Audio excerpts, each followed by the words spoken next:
Jackie. I feel like a newcomer actually. So almost 3 years in the greeting card industry, but I'd like to think in my 50 plus years actually, I'm probably at the very top end of the average card giver.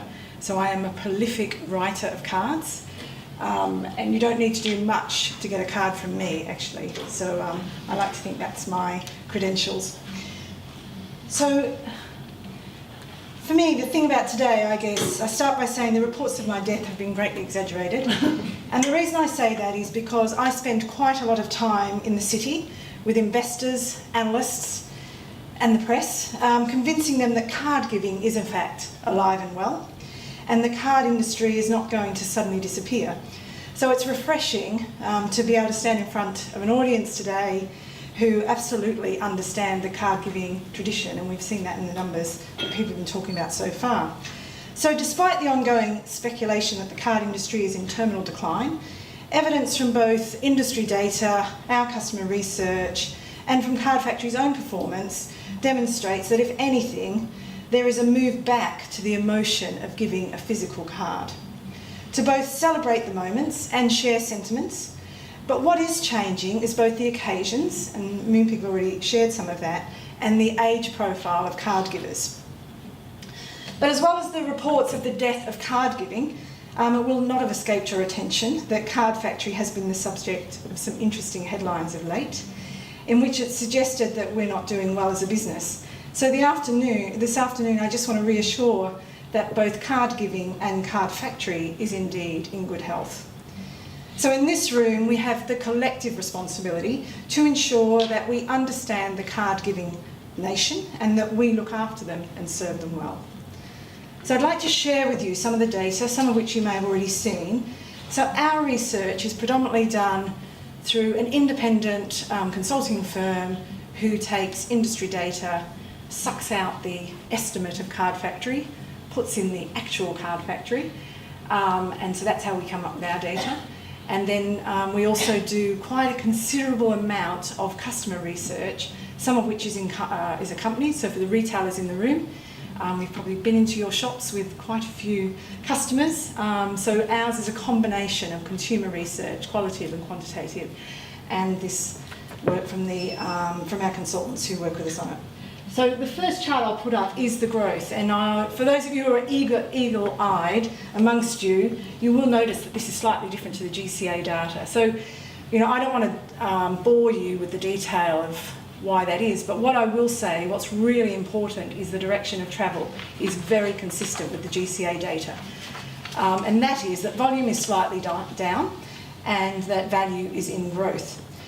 So if we start first on the volume and on the, again, focused, like Kerry talked earlier on the singles, is that the single market actually has been a little bit up and down. So this is back to 2012, which is when we IPO'd. You'll see that we were, at that point, we were recording 914 million card sales in singles. And if you fast forward to 2016, it's down to 907. So whilst there's been a decline of 7 million cards in that period, we did go up and actually we go down. What we do see, frankly, is card market does have quite a big influence on the volume.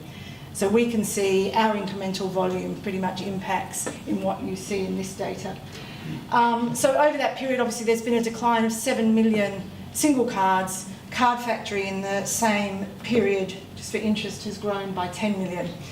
One of the things worthy of mention, though, is that card volumes have in fact held up really well against the footfall trends in 2012 to 2016. Okay, so if you think about that, though, with the footfall trends, and it doesn't matter, you know, if you're in retail, you'll know whether it's Ipsos, BRC, whatever the footfall data is, card volume actually, because the majority of it, to the point, is still physical, is well outperforming the high street footfall.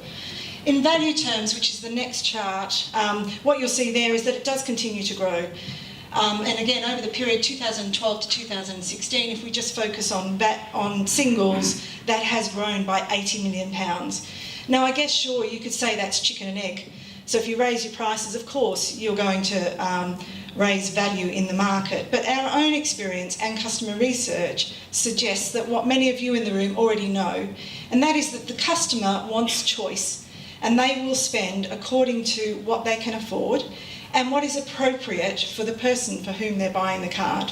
And the colleagues from Moonpig already talked about that today. So for Mum, a card factory shopper, so in that context, may choose to spend £1.49 on a really nice card, but for my second cousin, my husband's best friend, or in my case, my husband, I might just choose to spend a lot less than that to buy a card that's appropriate. Of course, it's got to have the right sentiment, but I make sure that I buy a card that represents the giver as much as the receiver. So really important, I think, from an industry perspective, that we continue to make sure that we've got a broad breadth of cards that reflect the customer wanting to have choice in what they buy and how much they spend. It's really important. In the final box, you'll notice the number of retailers. So this again is from our consultants gathering this data, and that is the amount of retailers who are selling greeting cards. So of course everyone sells them, but these are the big ones, I guess. And that has grown absolutely massively in that period. So, and of course it doesn't include the growth of Moonpig and how much volume they've put into the market and value, or Funky Pigeon, Paper Chase, and Scribble and the like. But you'll see that it's absolutely massive, the growth there. So discounters, who now pretty much every discounter sells cards, 799 stores in that period. So for me, the summary from this chart, in cash terms, we're in growth. In volume terms, it's in slight decline, but in the choice of where to buy a card is more broader than it's ever been. So how do we think about the card volume in the segment? And again, when I'm explaining it to people in the city, I think about it in a third. And so for those of the retailers in the room, please don't be insulted by the way in which we describe it. But and again, this is independent market sizing and this qualitative quantitative research that I talked about. So we think about it in terms of the need state, and then we apply that to the market share. So if we take Card Factory first, we know that over 50% of all the visits to our business are, in fact, a planned visit where customers specifically want to buy from Card Factory. And so we say they're the people who are searching for this value segment. We have exceptional awareness, so 92% of everybody we research every year, and that doesn't change very much, are aware of Card Factory, 56% of whom have shopped in Card Factory in the last 12 months. And the reason they don't shop at Card Factory, the number one reason, about 90% of the reasons they don't shop, is the fact that there is no Card Factory close to them. So the reason they don't shop at Card Factory is because it's not convenient for them to do so. So that's why we sort of call that segment the value. And another 30%, and again, please don't be insulted by the way in which we tag you, we call the grocers, department stores, non-specialists, we call them a convenience sector. And so whilst I acknowledge that the supermarkets have dramatically improved their ranges of cards and quality of cards, a lot of the customers who shop in there because they are there, and that's the number one reason they are buying their card from that location. And so if you think about my evidence of that, and I'm happy to stand wrong on this, but my suggestion, and I talked about the weather recently, is that weather would have significantly helped the grocer, I would suspect, over summer, where the customers were going there to buy their barbecue meat and their beer, and while they were there, they were buying cards. So I've got bets in the office that when we see the market share data come out in the new year, we will see an increase in the market share of supermarkets for that period. The other third of the category, or the other third of volume, we call the other. And so the way we think about that, it's made of online, specialists, independents, and of course discounters. And as I said earlier, and I know Moonpigs say the same thing, there's actually a role for all of those retailers in the marketplace. And we know that. So if a customer wants to buy an edgy, humorous card, we know they'll go to Scribbler.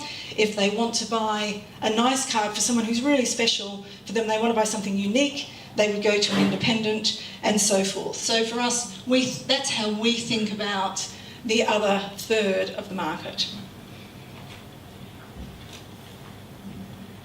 The other research that we do is customer attitudes to greeting cards and greeting cards given, and I think this is why this is supporting the growth in value in the market, but also I think it is what's capping the volume decline, not making it as big as we thought it would be. So what we call this is the emotional attachment to card purchasing. And what you can see from that, and again, this is very, very consistent since 2012, so you can see the lines are pretty flat there, is that there is stability in bringing a card to a friend's birthday.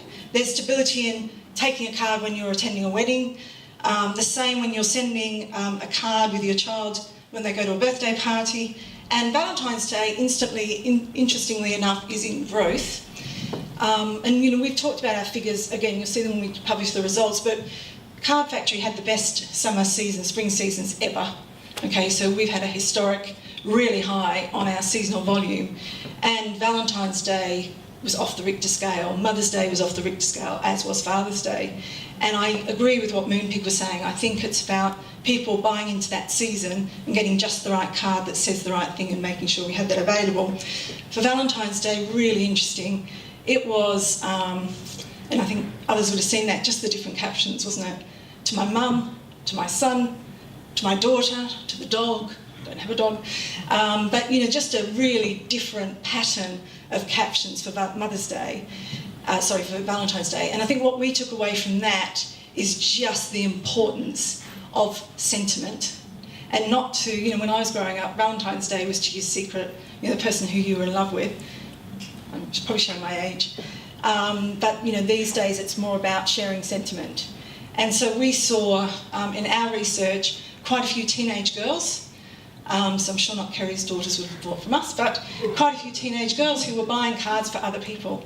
And I think that sort of supports the whole idea about sentiment and sharing emotion is alive and well. What you don't see from here, of course, Christmas cards is in decline. I think we've all seen that. And I think, again, I would tie that to you will buy a Christmas card for people who really matter. But we certainly sell less Christmas cards for the postman, to the rubbishman, those sort of things. So ours are the caption is in growth and suggested here that it's in decline, and I think that's more to people who matter less, I think, or are not part of your card-giving population. Some of the other occasions, and I totally concur with what Moonpig is saying, some of the other occasions where people are wanting Card Factory or other people to help them say just the right things in that occasion to celebrate that event. So we certainly see that in growth. Now this chart is the one that I spend most of the time on when I'm talking to the city. And I think the suggestion that we would see a decline of card giving and an uptick in digital, so not online but in digital, has been relatively short-lived. So on this chart, back in 2012, as we were IPOing, so the original management team was spending all of their time in the city trying to convince them that no, people are not going to stop giving cards. Not going to stop giving cards because of the digital revolution. So most of the outside world thought that Facebook, Instagram, Snapchat, text messages and the digital e-card would take over our market. And what you see here from the charts, and again, we've actually got it right the way back to 2012, the big number that I would focus on is the fact that there is a decline from 14% to 6%, so the very bottom box, of people who have replaced a card entirely with a digital greeting. So of course we see more people saying, yes, I send a digital greeting, so all of us, even my mother is on Facebook and everything else, sending us a digital message, but they also do that in conjunction with a physical card. And so again, when I'm talking to the city and the investors look at me and go, nobody uses Facebook, I say to them, I defy you to send a Facebook message to your mother on Mother's Day, or tell the mother of your son's friend on his 7th birthday that you haven't bought a card to the party, you have in fact sent him a message on Snapchat. So for me, I think this bit of research, really, really good for the card industry. And again, I think it just backs up the fact that people are still sending cards to share a message and send wishes. So what do we see about the card customer? Quite consistent, again, with the data that Moonpig shared. Older customers are buying less. One of the things, we've seen this 18 to 34 growth over the last 3 years. We didn't call it out 3 years ago. This year is the first year we've actually said, yep, 18 to 34-year-olds are definitely buying more cards. It's a trend. And so, we're really looking at that and catering that. I think we've got our mothers to thank for that. I think that they have trained us very well. But I also think it's a thing when reflecting on teenage daughters, they just generally tend to physically want to send more emotional messages. So they'll do the stuff on Snapchat, do the stuff on Instagram, but actually they do want to say to their friend, good luck in your exams, well done on passing your driving licence, or well done on getting into university. And that's certainly something that we're seeing in our card sales. Card visits are planned in the main, and that is not only just to Card Factory. So customers who tell us they shop in supermarkets actually said, I was in a supermarket and I knew when I went in there I needed to buy a card. So the visits to card shopping is planned, and as I said earlier, high street volumes are falling much faster than what physical card volumes are. Quality remains the most important criteria in a card selection. And as I said, the biggest trend we see is just more occasions than ever where people want to send a card. And you were referring to it before. Help me send a wish to somebody who's got terminal cancer. Help me send a message to my best friend who's lost their husband. I mean, that's what the card industry needs to help customers, give that sentiment, give that message. I'm not a fan of creating events though. So, plenty of times we've done this marketing and people come up and say, oh, we should come up with whatever. I think there was something a couple of weeks ago, people were talking about tell your boss you care. None of my team came to me on that day, I have to tell you. But I'm not a fan. I'm not a fan of creating events. I don't think it's our job in the industry. I think it's our job to stay in touch with the consumer and make sure that we help them with the message that they want to give to their friends and family. So that's much better the way I think about it. On consumer dynamics, and again, I think we do a fair bit of research on this. We also gratefully take the ASDA income tracker, which they spend a lot of money on. But our dynamic is pretty much consistent with this. So whilst everyone says income growth has accelerated, it's the lowest level of unemployment for over 40 years, the fact remains that lower income families continue to struggle. Inflation is higher, and at the lower end, wage inflation just hasn't kept up with the costs, so very much around energy and so forth. And so we're seeing that in our research that value for money remains a key driver of any discretionary purchase. And we're not interviewing Card Factory customers, we're interviewing 3,500 UK consumers and saying, how do you spend, what do you spend it on, what do you consider? I mean, this means for me as an industry, we need to be careful not just to chase the pounds. And so to make sure, Card Factory, we see our role is, despite the fact that, our costs are rising, we will not raise our entry price point. And we're really clear on that. Our job, and my job with my team, is to make sure that we are a more efficient retailer than ever, and we take the costs out of the back office and certainly don't pass that cost on to customers. And that's our take on the general customer dynamics. So I just thought, a bit like Moonpig, I'd just talk a little bit about Card Factory in the context of the stuff that we've shared. What's going on in the Card Factory business. And likewise, we've got Design Studio, we've got our own printer manufacturing out in Shipley, in Bradford, and we have 4 distribution centres in Wakefield.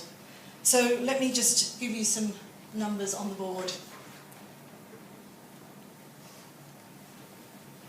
So first and foremost, we serve every week, this is non-seasonal, 2.4 million customers in the UK that cross our thresholds. And I think, as a card industry, so of course, if I look at the profit of our business, of course it's important, but I think it's more important for us in an industry to think 2.4 million customers cross our threshold just in our business alone, every week to buy a card. And that has been growing, and that is, as I said, out of season. In terms of the number of stores, as of today we've got 948 Card Factory stores comprising different format and location types. We will open 1,200 in the UK. And, you know, yeah, as I said earlier, the reason for that is that there's a large number of customers who want to shop at Card Factory and don't have access to our stores. So in addition to our own physical stores, we're looking to extend our reach by ensuring that Card Factory cards are available for more customers. So we've done some concessions, so you may have seen that we've opened 6 stores in Office Outlet. We've opened our first franchising store, and of course there's a publicised concession trial that we're doing with Aldi, and I know IG have got a trial as well. The rationale for Aldi, because I know some people have queried it, we are not a wholesaler, so we're not getting into UKG or Hallmark or anybody else. We're not going to sell our cards, or we're not going to design a bespoke group of cards for anybody, because we are the value retailer here in the UK marketplace. We want to own that space. What we are doing with Aldi is we recognise that even our most loyal customers tell us that they only buy 90% of their cards from us, because either at the top end they're looking for something special, so they go to independents, or at the convenience end of the market, they're telling us that they want a card, they've been called out and there isn't one available, so they'll buy it from wherever they are. So our tie-up or trial with Aldi, and it needs to work for both parties, this partnership here, is that we will have Card Factory cards at a single price point, that the only other place they could buy that card for the same price would be a Card Factory store. So that is the tie-up with Aldi, if people are interested in why we're doing that. So in distribution, out of the Wakefield distribution centres, we are capable at peak of sending out 5 million cards on a single day. Our online, I'm embarrassed to say this actually, so our online business, so at the moment the market domination is Moonpig. We're a very small business, but having said that, we have trebled our business in 3 years. And our opportunity for us as an online retailer is that 8 out of 10 of our customers who shop us every week, week in, week out, don't even know that we have an online business. And so for me, the message out of there is convenience and quality. As we know it's important to customers, we know it's one of the most important factors. We've got to think about how we do that better. On cards, so just on card sales, it's really interesting. I already said that we'd sold 10 million more cards since 2012, but we sort of did this number, so many of you know that up until December last year, we didn't have EPOS in all of our stores. So we were sort of guessing a lot of our numbers. So we've actually gone back and worked out, we think that since 2005 we've sold 3 billion cards in the UK. And 2005 was the first year we started sort of tracking. This year, as I said, we'd sold record seasonal volumes, and I'm sure many of you have seen that. But what does it tell us? And that, for me, says that where customers want to share sentiment, they will still reach for a card. And, for me, it's really important that Card Factory has a place in the market. And I do think that the industry wouldn't be as strong today without Card Factory in it. Because I think that in some cases, giving a card would be too expensive for some of our consumers. So back to my comment about the weather, but there is a place for everyone. So when it's hot, customers go to a supermarket to buy their barbecue and their greeting card, I would suffice to say. But for Mother's Day, really interesting. So in Mother's Day, and being a public company is fraught with challenge, I guess. But on Mother's Day, you'll remember we had the snow. So 2 weeks before Mother's Day, we had this horrendous snow. And I can tell you that my team, we were absolutely sweating, because we all know the importance of Mother's Day, right? So we were absolutely sweating despite the snow. And we were all supposed to be somewhere else. But actually, all of the directors worked in store that week. And the week before Mother's Day, we virtually took 2 weeks' worth of sales in 1 week. And so despite the high street being dead, despite the fact that card giving is dead, what it said is that one occasion where customers really wanted to buy a card at the right price, at the right quality, they went to Card Factory, and they all did it the following week. It was a rough week. But what I would say is that card giving is alive and well, and the high street and the right occasion at the right time, still has a place. So in terms of printing, we have, as I said, we have a printing works at Printcraft. We print about 250 million cards a year out of Baildon, and we've just got this new machine. So I don't know, some of you may be in the room interested in the machine. Every time I go over to Printcraft, the guys get really excited. So we've got this new machine that's amazing. It does 70,000 cards an hour, and it die cuts every card a different shape if that's what you need. It is absolutely phenomenal. And, again, Card Factory in the UK marketplace, our intention is to have more manufacturing in the UK. So really, really important for us that, we want to support the UK economy, and we want to bring as much card printing back to the UK as possible. So really important for us, interesting business there. In seasonal, so come on, Christmas is coming, and we're almost there already, aren't we? So we've all got the Christmas cards out. So for seasonal, and again, is card giving alive and well? So the way I measure that is we will serve 46.3 million customers in a period of about 10 weeks. And, so when I hear people say, yeah, I don't know about this card giving malarkey, Karen, and I'm not too sure about whether high streets still have a place, I point to 46.3 million customers in the UK who will walk across our threshold at that point in time. And then finally, we have a design studio where we design, so 90% of the cards actually, probably, or 90% of the product actually, that we sell in our business is designed in-house. So we design about 100 cards every week, covering both seasonal and everyday. We're really proud of what they do. However, again, we're proud of 21 years of card design, so many of you will know it's Studio 41. That is a really important part of our business. But we have been trialling some other products of recent times, and they have gone incredibly well, and we've been quite surprised by that. So we have brought in some independent products that we've put in our stores, and I guess, with 46.3 million customers coming in through the Christmas period, what they're telling us is at times we want to find something else. So it is really interesting, but I'm proud of what our design team do. And then finally, for those of you who didn't know, it's Card Factory's 21st birthday next month. So next month, in November, we opened our first store in Wakefield, and so it's 21 years. So interesting for me, I was saying to Kerry before, this is the first time I believe Card Factory's presented at the GCA Conference. It's a milestone year for us, being our 21st year. And I know that many people in the industry do have mixed views about Card Factory's presence.